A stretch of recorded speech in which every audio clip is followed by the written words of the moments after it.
Well, hey there, friendships. Welcome back to Curtis' Corner. If you're new here, hi, I'm Curtis. This is my corner. And on today's Movie Monday, we are going to be talking about Twisters, the brand new kind of sequel, but like also not sequel to the original 1996 film Twister. We're going to discuss, I'm going to let you know what it's kind of about. We're going to talk about the things I do like, the things I didn't like, maybe some missed opportunities, and I will give you my rating as per usual. But if you are interested in hearing any and all of my thoughts and opinions on this film, then keep on watching.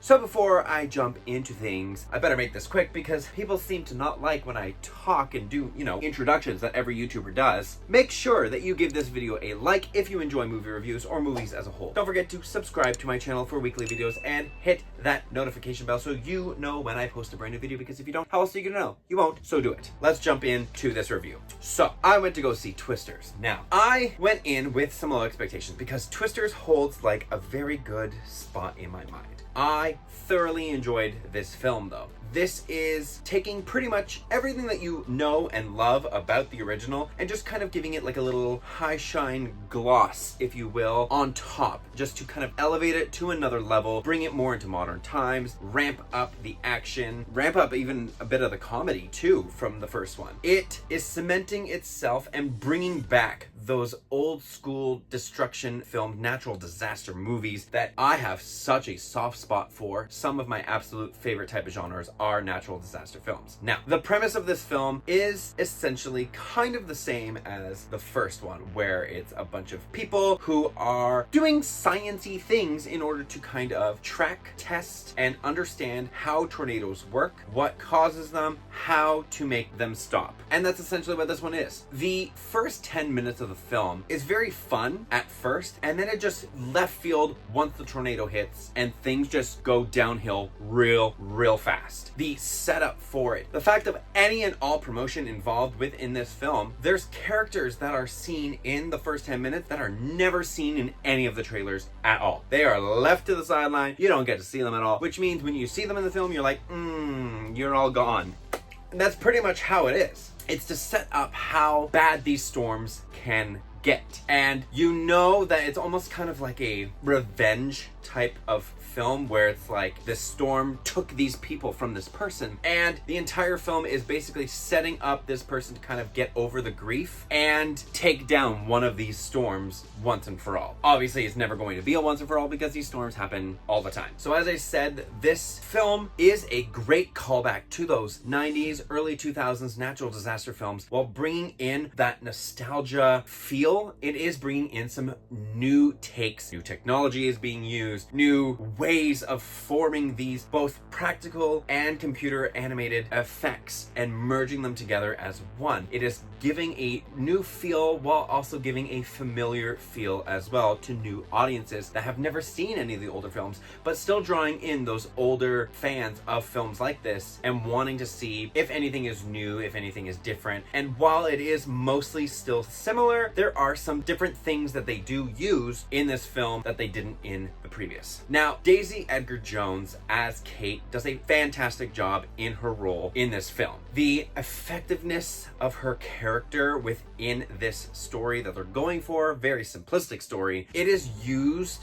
really well. The setup for her character at the very beginning sets what she's going to do and how she's going to handle events to come throughout the rest of the film with perfect motion. Everything that has happened to her in the beginning sets up all of her choices, all of her reactions, and all of her actions that she's going to do for the rest of the film, and the obstacles that she needs to overcome in order to advance the plot, advance her as a character, and those around her with her relationships, both fizzling out or creating new ones. Now, Glen Powell's character of Tyler, when first introduced, albeit very kind of abruptly, very annoying, cringe-inducing, there's a lot about his character at the start I did not like. his whole crew. Aside from Brandon Perea, I didn't like how Glen Powell's character was. He was annoying. He was in your face in like a not so good way. And he was very much one of those, I'm looking for attention just for the sake of having attention on me kind of YouTubers, which I can't stand those YouTubers because it's almost like their persona online and in person are the exact same. What I did enjoy is as the film progresses, he did become less annoying, and not because you got used to his character, it's because the growth in his character changed from when he started to where he ended.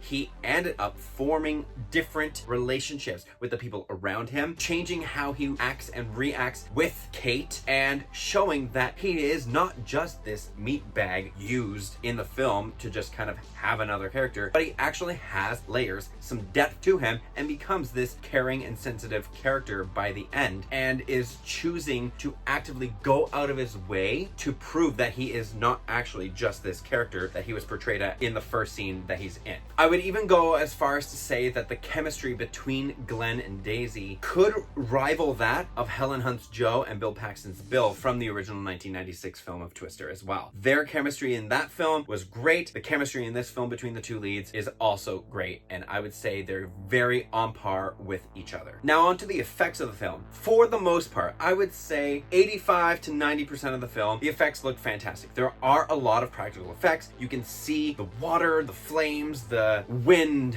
all of that that's being used, the actual set pieces themselves, they are really well done. You can see the damage, everything that's caused. It makes it very believable and that you are part of this world that these characters are in and how they are dealing and reacting to all the damage that will come, that is happening, and the aftermath of it all. There are some effects that you can tell it's either digitally inputted or that it is in fact a green screen. I'm finding films nowadays are not taking enough time to merge the two together seamlessly as they used to.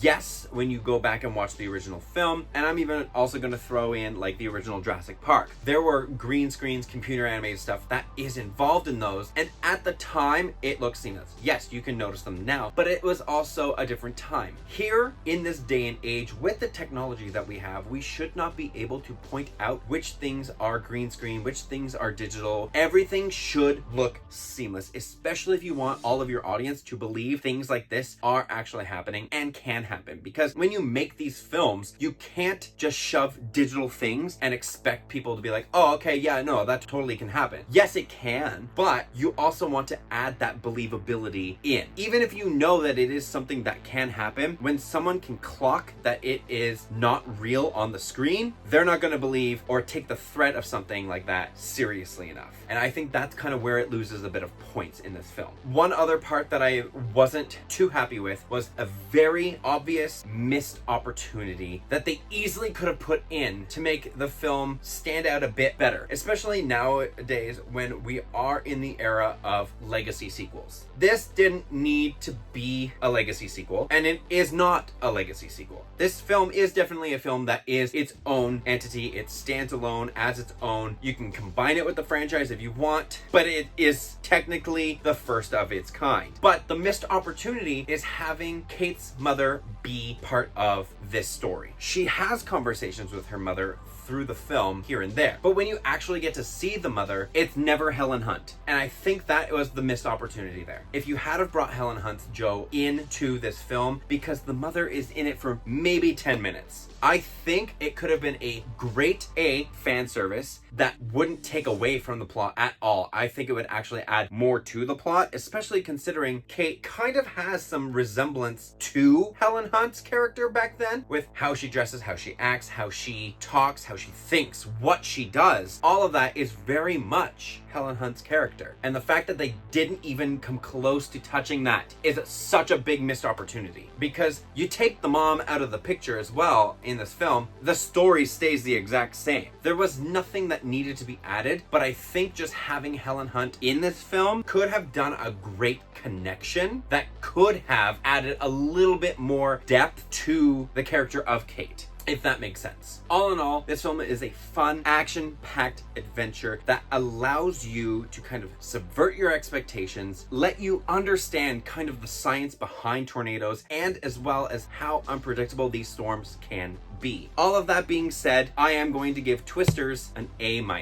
I think if you go into this film with no expectations or even low expectations, you're gonna come out from this film very pleased with what you watched. Do not go in comparing it to Twister, even though that's what I did and I still ended up coming out loving it. But again, I have a slight bias because I love disaster films. But if you go in and you're kind of just like 50-50 about disaster films as a whole, I think you're still gonna come out enjoying this film a lot. And I think you're going to enjoy the characters, you're going to enjoy the story, you're going to enjoy the effects, and you're going to enjoy the comedy that does come in that feels very natural as well. Like nothing seems forced, and it's not too much comedy as well that takes away from the plot. Looking at you, Thor: Love and Thunder. So hopefully you enjoyed this review. If you did, make sure you like this video. Don't forget to subscribe to my channel for weekly videos and hit that notification bell so you know when I post a brand new video, because if you don't, how else are you gonna know? That hurt. You won't, so do it. I will see you on the next film review. Hint, hint, Deadpool and Wolverine. But until then,